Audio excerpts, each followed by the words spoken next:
आज हम अपने प्रिय बच्चों को क्लास 10th की साइंस में केमिस्ट्री पार्ट में कार्बन एट्स कंपाउंड वाले चैप्टर में कुछ विशेष प्रकार के कंपाउंड पढ़ने हैं जो इंपॉर्टेंट है एग्जाम के दृष्टिकोण से।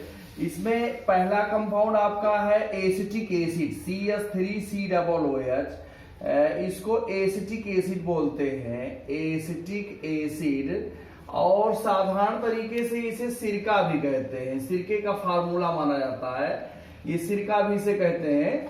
वैसे इसका IUPAC नाम होता है एथेनोइक एसिड, एथेनोइक एसिड। अब इसको बनाया कैसे जाएगा, प्रिपरेशन कैसे किया जाएगा, इसका प्रिपरेशन जो है बनाने की विधि, इसकी लैब में कैसे बनाया जाता है, प्रयोगशाला में कैसे बनाया जाता है, इसके लिए प्रयोगशाला की अगर बात किया जाए, प्रयोगशाला में कैसे बनता है, तो इसमें आपका एथिल अल्कोहल लिया जाता है। ये आपका एथिल अल्कोहल लिया जाता है इस प्रकार से। एथिल अल्कोहल का पोटेशियम डाइक्रोमेट K2Cr2O7 और H2SO4 की उपस्थिति में जब ऑक्सीकरण किया जाता है तो यहां से आपका वाटर निकल जाता है और एस्टल्डिहाइड बन जाता है CH3CHO। इसका पुनः जब ऑक्सीडेशन करते हैं तो ये आपका एसिटिक एसिड बन जाता है, एथेनोइक एसिड बन जाता है। ये प्रयोगशाला विधि है। अब इसके बाद हम इसके अन्य विधियों पर चर्चा करेंगे।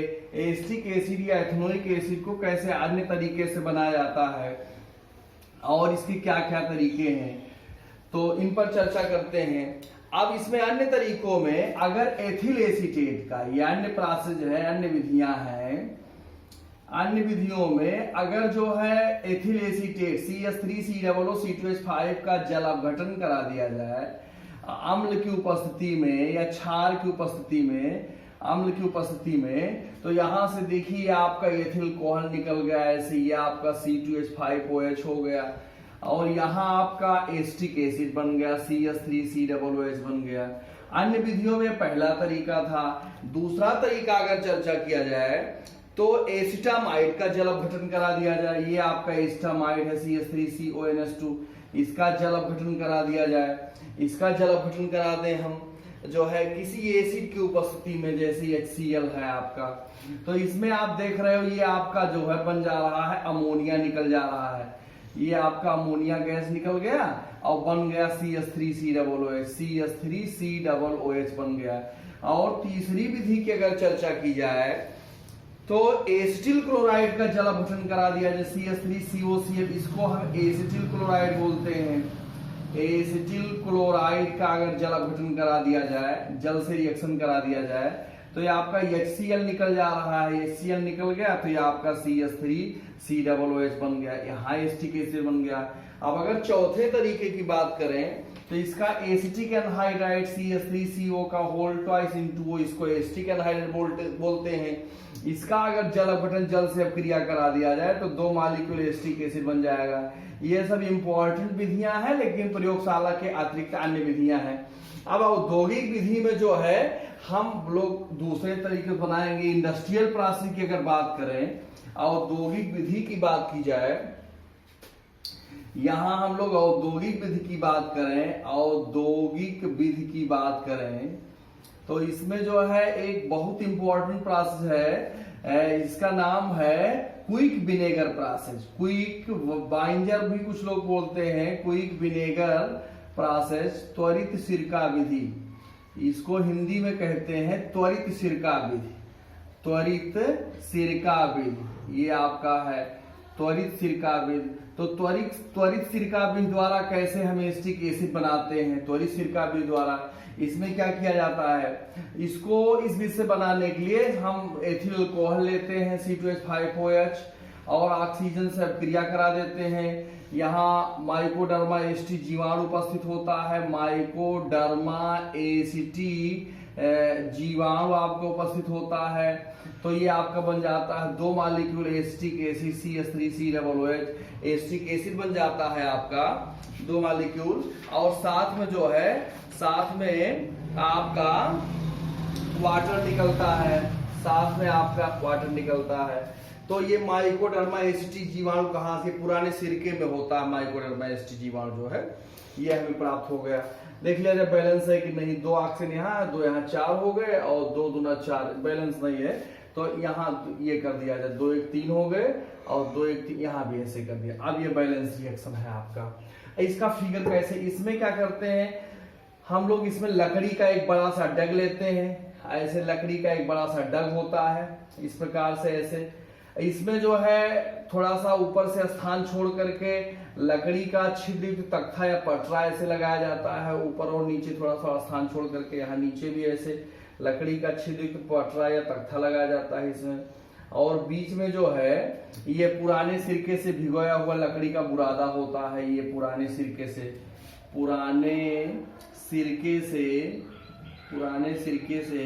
भिगोया हुआ लकड़ी का बुरादा होता है, ये पुराने सिरके से भिगोया हुआ लकड़ी का बुरादा होता है। अब इसमें जो है क्यों इसको लिया जाता है, क्योंकि इसमें माइकोडर्मा एस्टी जीवाणु होता है, इसमें माइकोडर्मा एस्टी जीवाणु उपस्थित होता है, इसी नाते पुराने सिरके से भिगोया लकड़ी बुरादा लिया जाता है। इसमें एक हापर लगा होता है ऐसे, इस हापर की सहायता से इसमें एथिल अल्कोहल डाला जाता है और यहाँ जो है वायु प्रवेश द्वार बनाया गया है, ये आपका वायु प्रवेश द्वार बनाया गया है, यहाँ से ऑक्सीजन इसमें प्रवाहित होता है।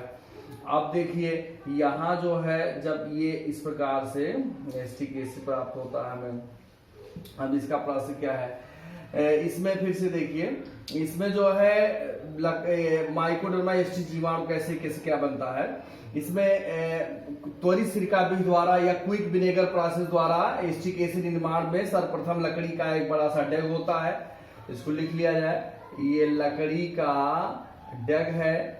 इस डग में जो है, इस लकड़ी के डग में पुराने सिरके से भिगोया हुआ लकड़ी का बुरादा रखा रहता है, पुराने सिरके में माइकोडर्मा एस्टी जीवाणु उपस्थित होता है, ऊपर और नीचे छिद्रित पटरे या तख्ते लगाए गए होते हैं, इसमें एक हापर लगा हो, इसके रास्ते से एथिल कोहल डाला जाता है, इसमें वायु प्रवेश द्वार बनाया गया है। इस प्रकार एथिल कोहल और ऑक्सीजन माइकोडर्मा एस्टी जीवाणु की उपस्थिति में आपस में अपक्रिया करते हैं, अपक्रिया करके एस्टी बनाते हैं, एस्टिक एसिड बनाते हैं। जो एस्टिक एसिड हमें प्राप्त होती है उसको पुनः आप जो है इसमें हापर की सहायता से डाल देते हैं। इस प्रकार 5 से 7 बार ये प्रक्रम दोहराया जाता है। इसको दोहराने पर हमें जो एस्टिक एसिड प्राप्त होती है उसमें लगभग 5 से 8% एस्टिक एसिड होता है और लगभग 1 सप्ताह लग जाता है इस पूरे सिस्टम को प्राप्त करने में। तो 1 सप्ताह के बाद जो हमें सिरका प्राप्त होता है उसमें 5 से 8% एस्टिक एसिड होता है। अब हमें चर्चा करना है इसके फिजिकल प्रॉपर्टीज पर। अब अगली चर्चा हम लोगों की फिजिकल प्रॉपर्टीज पर इसके होगी। Physical properties of acetic acid, ये चर्चा है। Physical properties of acetic acid, physical properties of acetic acid CH3COOH। इसके फिजिकल प्रॉपर्टीज क्या क्या हैं? इसके फिजिकल प्रॉपर्टीज में जो है पहला नंबर है, या शुद्ध एसिटिक अम्ल रंगहीन तथा तीक्ष्ण गंध वाला द्रव है। इसका क्वथनांक 118 डिग्री सेंटीग्रेड है, या जल, अल्कोहल और ईथर में पूर्ण रूप से विलीय है। इसका आपेक्षिक घनत्व 1.045 होता है, या 16.5 डिग्री सेंटीग्रेड पर जमकर कांच के समान क्रिस्टलीय ठोस पदार्थ में परिवर्तित हो जाता है। यह एक दुर्बल मोनोकार्बोक्सिलिक एसिड है, यह जलीय विलयन में आयनित होकर हाइड्रोजन आयन तथा एसीटेट आयन देता है। इस प्रकार से इसका आयनाइजेशन होता है जलीय विलयन में ऐसे, तो ये एसीटेट आयन CH3COO आयन और हाइड्रोजन आयन देता है। इस प्रकार से जो है ये इसके फिजिकल प्रॉपर्टीज हैं। अब इसके केमिकल प्रॉपर्टीज की चर्चा हमें करनी है। इसके केमिकल प्रॉपर्टीज पर, chemical properties of acetic acid CH3COOH। इसमें बहुत इंपॉर्टेंट रिएक्शंस हैं। नंबर 1 नेम रिएक्शन है, जिसे स्मिट अपक्रिया के नाम से जाना जाता है। स्मिट अपक्रिया, इसमें क्या होता है, CH3COOH है, इसका जो है N3H हाइड्रोजोइक एसिड, इसका नाम हाइड्रोजोइक एसिड है। इसके साथ कंसंट्रेट H2SO4 की उपस्थिति में अगर हम गर्म करते हैं तो यह हमें CH3NH2 मेथिलेमीन प्राप्त होता है। कार्बन डाइऑक्साइड प्राप्त होता है और साथ में नाइट्रोजन प्राप्त होता है। ये आपका है, इसको हम स्मिथ अपक्रिया के नाम से जानते हैं। ये बहुत इंपॉर्टेंट रिएक्शन है। एक दूसरा केमिकल प्रॉपर्टीज की HBZ अपक्रिया कहते हैं। HBZ अपक्रिया में हाइल होलार्ड जेलेंस्की अपक्रिया, इसमें क्या होता है CH3COOH है आपका। अब इसमें क्रियात्मक समूह जुड़ा हुआ, ये जो कार्बन है अल्फा कार्बन, इससे जुड़ा हुआ हाइड्रोजन अल्फा हाइड्रोजन है, तो 3 अल्फा हाइड्रोजन इसमें दिखाई दे रहे हैं। तो इसका हाइड्रोजन से अपक्रिया कराते हैं। तो जब हाइड्रोजन से अपक्रिया कराएंगे तो एक हाइड्रोजन एक Cl यहाँ से एक Cl निकल जाएगा, ये इसमें जुड़ जाएगा, तो CH2Cl हो गया। फिर इसका Cl2 से अपक्रिया कराएंगे, फिर यहाँ ये Cl निकल जाएगा, फिर ये CHCl2COOH हो जाएगा। फिर इसको अगर हम आगे बढ़ाते हैं तो CHCl2COOH का फिर Cl2 से अपक्रिया कराएंगे, फिर ये Cl निकल जाएगा गर्म होने पर, और फिर CCl3COOH प्राप्त हो जाएगा। इसका नाम है trichloro acetic acid, trichloro acetic acid. ये बड़ा इंपॉर्टेंट रिएक्शन माना जाता है HBZ अपक्रिया। अब हम आगे चलते हैं, इसका एथिल अल्कोहल के साथ अपक्रिया कराते हैं। आगे है एथिल नंबर 3 पर है, नंबर 3 में एथिल अल्कोहल के साथ अपक्रिया। नंबर 3 है ethyl alcohol CH3CH2OH, ethyl alcohol के साथ अपक्रिया कराएंगे। अब देखिए एथिल अल्कोहल के साथ अपक्रिया कराने पर इसमें क्या बनता है। जब हम इस प्रकार से इसको लिखते हैं CH3COOH और एथिल अल्कोहल को C2H5OH उल्टा करके ऐसे लिखिए। जब इसको हम इसके साथ जो है अपक्रिया कराएंगे शांत H2SO4, कंसंट्रेट H2SO4 की उपस्थिति में, तो हमारा वाटर निकल जाएगा, इस पे वाटर निकल जाएगा और हमारा एथिल एसीटेट बन जाएगा CH3COO C2H5। इसको एथिल एसीटेट कहते हैं।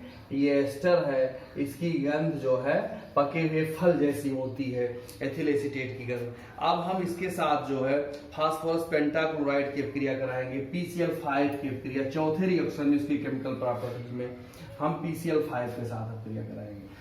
PCl5 मतलब फास्फोरस पेंटाक्लोराइड।